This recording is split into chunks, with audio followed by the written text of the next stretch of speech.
Rafik and Aisha were classmates at a university known for engineering rather than business. They both had a fascination with intelligent systems, how machines could recognize patterns and assist people in complex tasks. During their final year research, they discovered a technique that allowed AI to learn work processes simply by observing real workflows. It did not need detailed instructions. It watched, learned, and adjusted. The idea seemed powerful. After graduation, they formed a company called NeuroBridge. The name represented their goal, a bridge between human work and machine intelligence. But forming a company was much easier than earning trust in the business world. The first months were slow. They had a working product, a clean website, and a clear vision. But every time they approached organizations, the reaction was the same: polite interest followed by rejection. We trust established providers, not startups. The AI industry had many promises, but also many disappointments. Some companies had sold flashy systems that failed in real environments. Managers became cautious. They feared replacing their existing workflows with something uncertain. So NeuroBridge existed, but without clients. Their savings slowly decreased. Aisha maintained a spreadsheet of expenses. The numbers were shrinking every week. Rafik spent nights rewriting code to make the system smoother, faster, more robust. But improvement alone did not create trust. One afternoon, they received an email from Navix Logistics, a mid-sized shipping and warehouse firm. The CEO, Mr. Hamid, wrote that he had heard of their system from a university professor who consulted with the logistics sector. He invited them for a demonstration. For Rafik and Aisha, this was their first real opportunity. They prepared carefully. Aisha arranged slides that explained the logic of their AI in plain language. Rafik prepared visual demonstrations showing how the system could learn scheduling, routing, and workload balancing.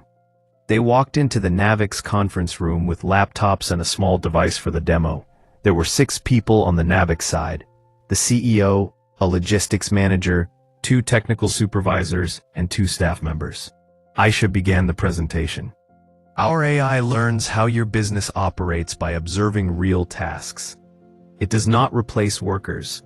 It reduces repetitive decision-making, so your skilled staff can focus on exceptions and strategy.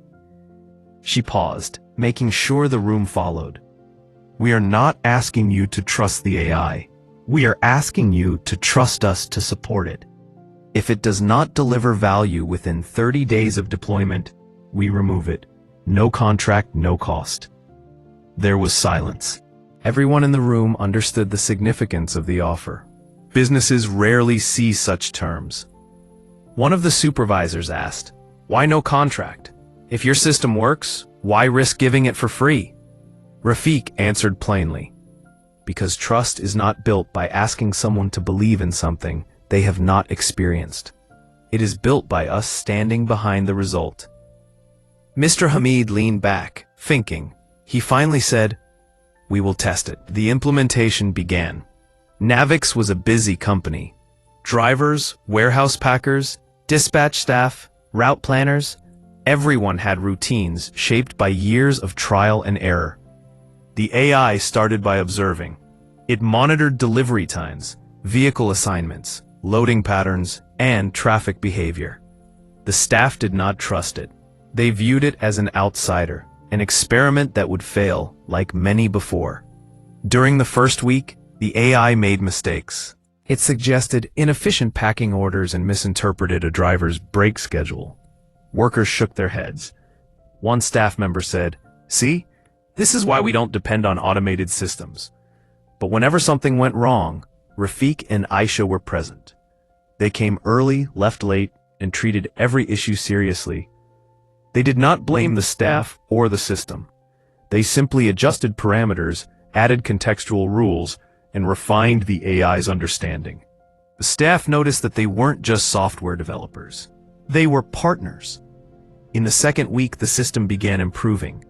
It predicted loading times more accurately. It recommended routes that avoided minor traffic bottlenecks. Warehouse teams completed tasks with fewer delays. Still, doubt remained. In the third week, the AI caught an inefficiency Navix had never recognized. Trucks were being loaded in a way that forced extra rearranging during unloading, adding wasted minutes to every stop. With correction, unloading time decreased significantly across multiple deliveries. The logistics manager brought this to Mr. Hamid. The improvement was measurable. By the fourth week, delivery routes became 18% faster. Customer complaints decreased. Drivers reported fewer last-minute schedule changes. The staff no longer saw the AI as an intruder. They saw it as an assistant that improved their work without taking anything from them. On the 30th day, Rafiq and Aisha asked for a final performance review. They expected questions, negotiations, or doubts. Instead, Mr. Hamid called a full staff meeting. He stood before his team and said, "When we began, I did not trust the system, and I did not trust the promise. But I have watched how this system learns, not only because of its design, but because of the people behind it. Trust is not when someone never fails. Trust is when someone does not disappear when failure happens." He turned to Rafiq and Aisha. "We will sign a full contract with Neurobridge."